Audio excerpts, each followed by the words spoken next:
Continuons notre bilan des leçons sur le système immunitaire. Au sein des leucocytes, globules blancs, nous avons vu qu'il existe une famille de cellules qui se nomme les lymphocytes. Ces lymphocytes fabriquent des molécules appelées les anticorps, qui sont des protéines. Les anticorps.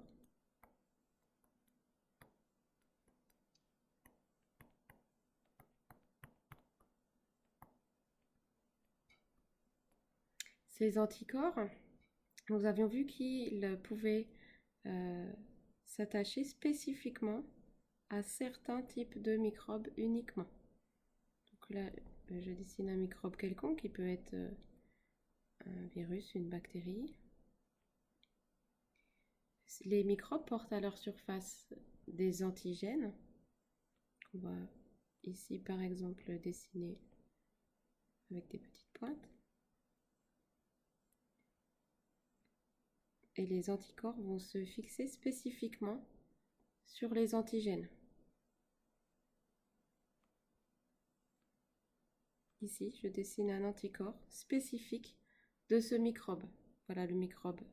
On va appeler par exemple A. Ici, on a un anticorps.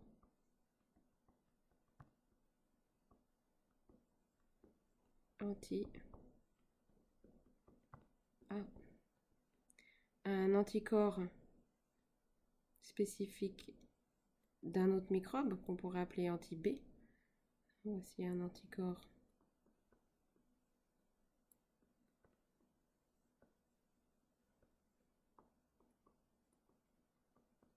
anti-B. Cet anticorps est non spécifique du microbe A, il ne pourra pas se fixer. Nous avons vu dans la vidéo précédente le phénomène d'agglutination qui permet aux anticorps d'agglutiner les microbes et de les rendre ainsi inactifs. Les anticorps vont aussi permettre à certaines cellules, certains lymphocytes de venir tuer les microbes. Alors il faut aussi savoir que certains lymphocytes vont se transformer en lymphocytes mémoire. Alors eux, ils vont arrêter de fabriquer des anticorps pour le microbe qui vient d'infecter l'organisme, mais ils vont rester vivants et se multiplier et rester en état comme de veille dans le sang. Et au cas où le même microbe revienne, donc on va reprendre l'exemple de notre microbe A, si plus tard le même microbe A revient, ces lymphocytes mémoire vont être activés très vite et produire des anticorps en très grand nombre. Je vais en dessiner un en particulier. Mais voilà tous les anticorps anti-A qui vont pouvoir agir plus vite et en plus grand nombre sur le microbe A, parce que les lymphocytes mémoire vont se multiplier en très grand nombre. C'est ce principe qui est utile dans la vaccination.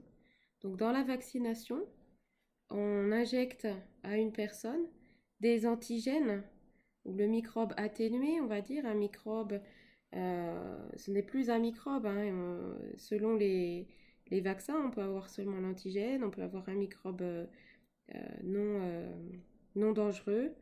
Donc le vaccin va porter l'antigène.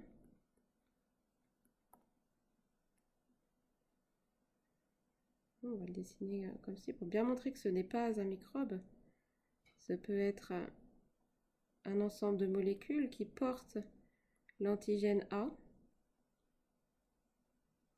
Ici, si on prend cet exemple, vaccin anti-A, ce qui va permettre d'activer les lymphocytes mémoire anti-A. Et si jamais le microbe, ici, le microbe A,